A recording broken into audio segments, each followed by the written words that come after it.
لبيك اللهم لبيك لبيك لا شريك لك لبيك. First, you said you're a Muslim, because I have people who are saying here that you are. I used to be. Saying you are. Yeah. You used to be a Muslim. I used to be. Yes. I have people here who are saying things which are opposite to that. So, since you used to be a Muslim, is it okay if we ask you some questions about Islam and its teachings and how do you practice Islam? Go ahead.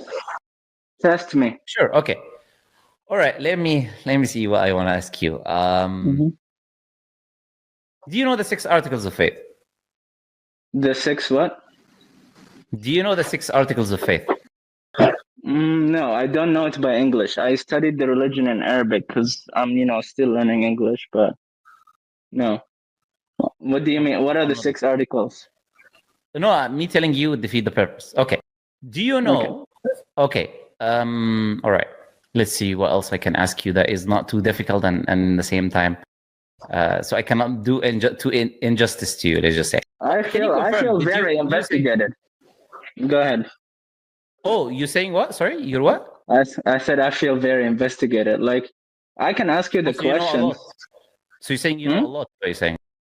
No. I said I feel very investigated because you're investigating me. Oh no, we're just confirming what you say, because there's so many people who lie about the fact that they were Muslims before and they're not. So I would say it's fair. That's true. Actually, you have a good point. Never mind. Yeah, so it's fair for us to show whether, because we've already established many times with many different people that they were lying. We started asking them basic questions about Islam, and they do that because they want to play this psychological tactic. Oh, I was a Muslim before, I left Islam, so people are leaving, when they were never even Muslims themselves. And many of these people have a lot of Muslims around them, and because they have a lot of Muslims around them, they can pick up information. That doesn't necessarily mean that you are a Muslim. Okay? That's fair. That's fair. Okay. Can you tell me how many times do you do istinja while you're doing ghusl? So like we do all of it 3 times, right? Istinja should be 3 times as well, from what I remember. It's been a while. So you do 3 times istinja and ghusl? Yes. Okay, perfect. Okay. And when you're doing sujood, which part of Surah Al-Fatiha do you say? When we're doing sujood? Oh my God, I forgot. Okay, so it's been a while. It's hard to remember that, right? Because I've been through a lot going through this. I can't remember that detail specifically, and it's a very emotionally charged topic, so my brain deleted it. Ask me another easier question. Sure. Okay. So, do you remember Surah Al-Fatiha? Yes. Alhamdulillah Rabbil Alameen, Ar-Rahman Ar-Rahim, Maliki Yawmiddin, Iyyaka na'budu wa iyyaka nasta'in. I can go on. Yes. Yeah, go on. اهدنا الصراط المستقيم صراط الذين أنعمت عليهم غير المغضوب عليهم ولا الضالين. And then everyone says Amen in a group. Perfect. And this is a perfect example of how many of the people who say that they were Muslim before even memorize Surah Al-Fatiha. So that's why we don't use Surah Al-Fatiha as a question anymore. Because they would go to the extent of memorizing Surah Al-Fatiha just to show that they were Muslims. But why are they lying about it? Why are they lying about it? Why can't they just be honest? I don't know. I think you need to tell us in this case, because you're not being honest. So I think you're the prime I will tell you, actually. Good point. Maybe if they were honest, yes. Why do people lie? Yes. So why do people who left Islam feel like they have to lie and talk about these things? Because if their parents or their relatives or anybody on this stream even sees their face or know about these things, they will be criticized and judged by their community very much. And everyone has different living situations. Not everyone, not all of you, right? What are you talking about? Some people. We are talking about people who were never Muslim before, who claim that they were Muslim. I thought you were talking about Muslims who were. No. I'm talking about people like you, who were never Muslim before, but then they're claiming. That's what I'm talking about. And so, can you tell us why do you lie and say that you were a Muslim before when you were never a Muslim? Why do you think people do that? Why do you do that? Maybe some of them do it to get a chance to talk to you, but if they don't, I honestly don't know. I have no idea. Like, why are you lying? If you're not Muslim, if you stand truly as a non-Muslim, if you know you're non-Muslim, admit it, have a conversation about it. Why are you so afraid, right? Okay, sure. I think we've done enough investigation when it comes to that. People already know whether you were a Muslim before now with the questions I asked you. There's no need. I don't need any more questions to ask. People have already made their judgment. I think anyone with 2 brain cells who's a Muslim. Am I safe now? Am I safe, everyone? Okay, good. Okay. Yeah, everyone now knows that you were never a Muslim, but that's a different story. Anyways, go ahead. Yes. What? I was never. Let's get to your questions. I was a Muslim, bro. I was a Muslim. Sure. Of course. We're just gonna leave the 3 times istinja that we do in ghusl, or the part of Fatiha that we read in sujood that you don't know. But we'll leave these parts now. You definitely just because so here's the thing. People forget. Sure. People go through a lot in life. And I don't have to remember this to prove I am a Muslim. In fact, people forget. Even Muslims sometimes forget if they're not close to God. So that argument does not work. They don't forget practical parts of their prayer. Some of them do. There are Muslims who do. They just don't do that really. Well. Not really. Do you know why? Well, do you know how many years? I'll tell you why. I'll tell you why they don't. Because all of them are putting laughing emojis in the comment section. When I asked you the question, I didn't need to say anything. All of them instantly put laughing emojis because all of them know. Yes. This is such a basic. That's such a basic thing that every Muslim would know. Yes, but here's the thing. Do they know? Do they know?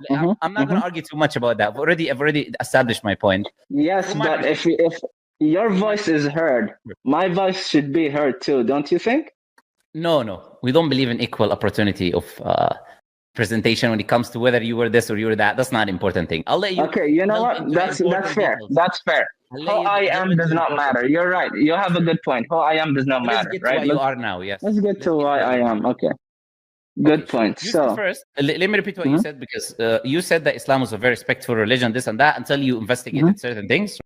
You thought Islam was very respectful religion, etc. Then you investigated certain things. That made an issue for you and led you to leave Islam. No, it's more complicated. I didn't even say it. I simplified it. I can talk about how I left Islam, but yeah. So that's not what we're gonna talk about right now. I want to know now. Give me your main question. Let's deal with your main question. Whatever, like the main thing that was the reason is, this is the biggest problem I have, and I'm gonna leave Islam right now because of that. Yes, what the main problem I have, and that I'm gonna leave Islam for. So Islam makes a lot of sense when it comes to God judgments, but I started to question the judgment of God itself, and I see some problems. For example, a conversation I had with my uncle this afternoon was about, like how shirk, is the biggest sin for God, how God is saying, if we worship someone else with him is worse, and it's the biggest sin.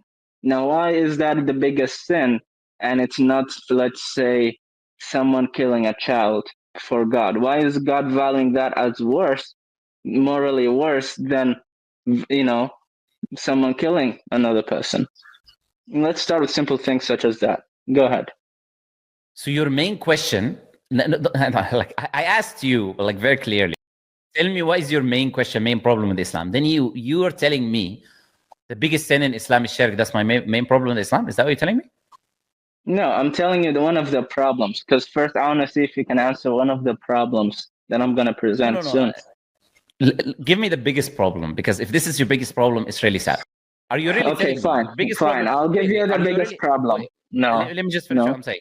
Are you really telling me, you're trying to convince rational people that the biggest problem with Islam, that Islam is strictly monotheistic, asking you to worship the Creator alone, who created you and gave you everything in your life and created everyone around you, and due to that, he's the only one worthy of that type of gratitude, and therefore it shouldn't be given to anyone other than God. And there is no biggest transgression that you could do, because you wouldn't exist, nobody around you would exist if it wasn't for the Creator bestowing mercy on you and creating you to begin with. And to you, that is the biggest issue. Okay. Yeah, I'll explain.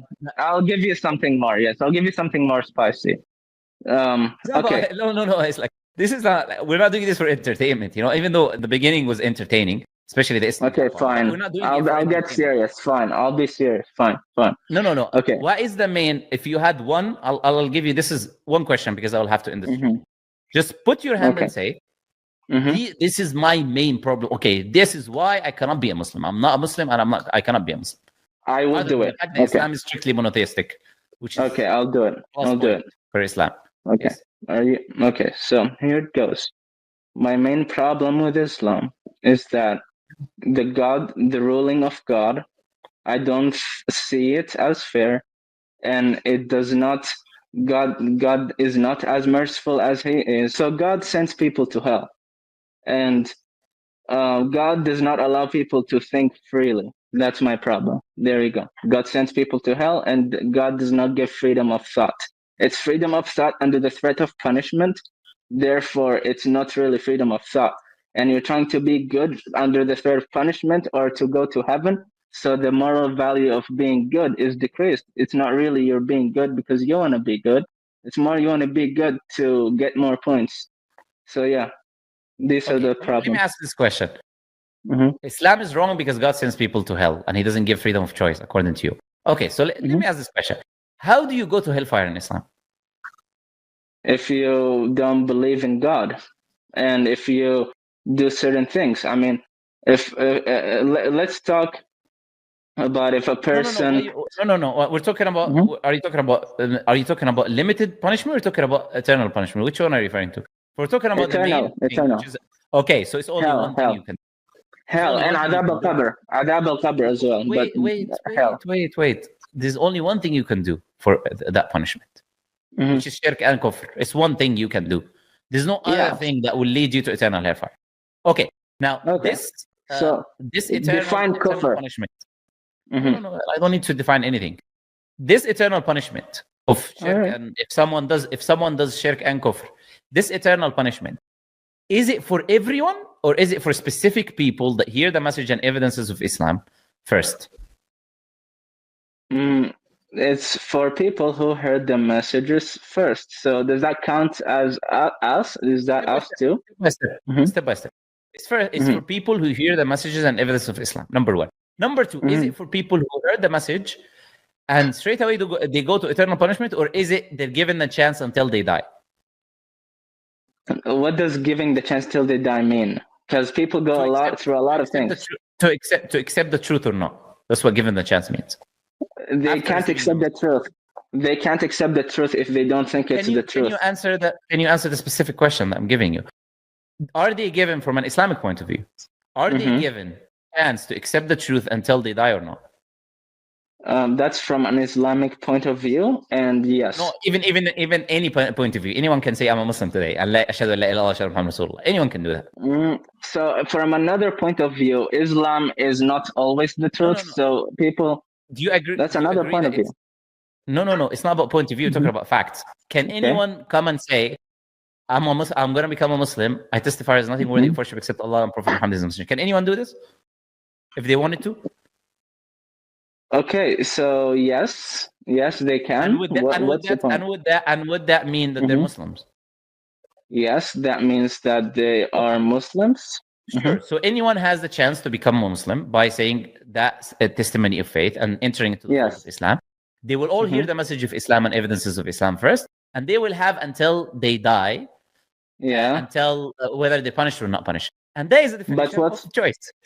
What's the problem?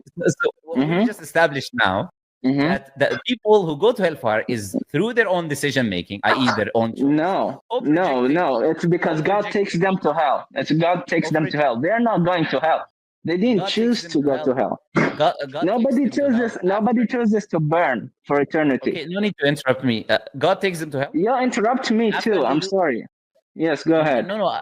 It's not. I'm interrupting you. I'm asking you questions, and when I try to get an answer from you don't give me. You don't just give the answer. You try to say. Here's the thing, right? I'm supposed to be the one who asks the question. You give the answers, but I feel like I'm being asked more questions. Why do you think you're the one who's supposed to be asking the questions? Why do you think that? Plus, by the way, I asked you. Okay, fair. Why do I think that? That's my issue.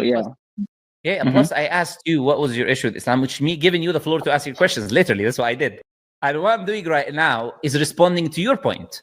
So I'm not like handling a conversation or something. You brought up the point first about the point of shirk, which I responded to briefly. Okay. And then you brought up And then you brought up this point of God putting people to hellfire. And when I'm answering it, you're telling me I'm not giving you a chance, which makes zero sense. These were your questions. These were your objections to Islam, and I was just responding to these objections.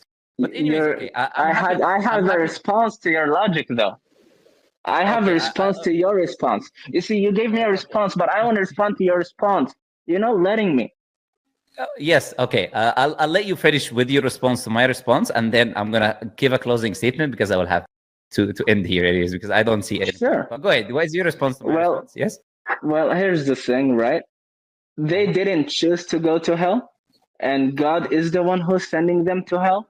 So God is the one sending them to hell. We should question why he's doing that. Not that people just chose to think differently. People chose to change their mind. People should be allowed to think whatever they want. There's enough suffering in this world. Why is there eternal hell afterwards for people who are, they just are not convinced that it's the truth? They're not convinced. They have the right, don't they? We were given free will. And if you don't know it's the truth, if you don't know it's the truth and you see it in your life, how are you going to, how is it a fair judgment, man? It's not. Sure. So let me ask this question. No. Respond to me first. Respond to me first. Respond to me first and give me a response to my words. First, you don't get to tell me what to do. Number one. Well, you don't. No, I don't get to tell you what to do, but I shall not talk if you don't respond. Stop interrupting. First, you don't get to tell me what to do. I didn't tell you how to respond to me. You responded the way you liked, and I will do this. I'm asking you to respond. My question, which is I'm about to ask you, is a response. That's why I'll ask the question. The question I'm going to ask you, is it the truth? What they believe is not the truth. Is it true or not true? You believe it's not true. I believe what is not true. Be more specific. Islam or the punishment of God, all of these things. It's not true. No, I believe if it's true, it's not fair and it should be questioned. But I believe it's not true. But to think about it in an Islamic view, as an ex-Muslim, I thought about it. We're talking about people who you say don't accept the message because they believe it's not true. That's the only reason they wouldn't accept. Yes. Why would you not accept? Go ahead. You have to believe it's not true, or otherwise you believe it's not true. Yeah, go ahead. Let me get this. So the people who believe Islam is not true, even though the evidence has been shown to them, if Islam is not true, are they going to be punished? If Islam is not true, they're not going to be punished. So then there's nothing to complain about, my friend, unless Islam is actually true, and they are going to die and go to eternal hellfire. There's one thing. There is actually something to complain about. Allow me to finish. There is. Allow me to finish. Which is why they're complaining, because they deep down know that Islam is the truth. And after it's not that they know. And after, I know you like interrupting. I'm telling you. Allow me to finish what I'm saying. Because they deep down know Islam is the truth. Do you see why these guys are so concerned with hellfire? Because they deep down know Islam is true. And Islam says when you die upon disbelieving in the religion of Islam, you go to eternal hellfire. Otherwise, why would you be concerned? If you don't believe Islam if you think Islam is not true and you're convinced that Islam is not the truth, why would you worry? Whether what the God of Islam is going to say, he's going to send you here, he's going to send you there, he's not going to send you. Doesn't matter. He left now, but you guys have seen already. Clearly, this is not someone who was a Muslim before. You see the level of questioning, but I'll tell you, it's very important. You see the level of questioning that the people who quote unquote say they left Islam come with. I don't think he was a Muslim before, from what we've already asked him. And even if he was, look at the type of questions. His issue with Islam is that Islam is strictly monotheistic.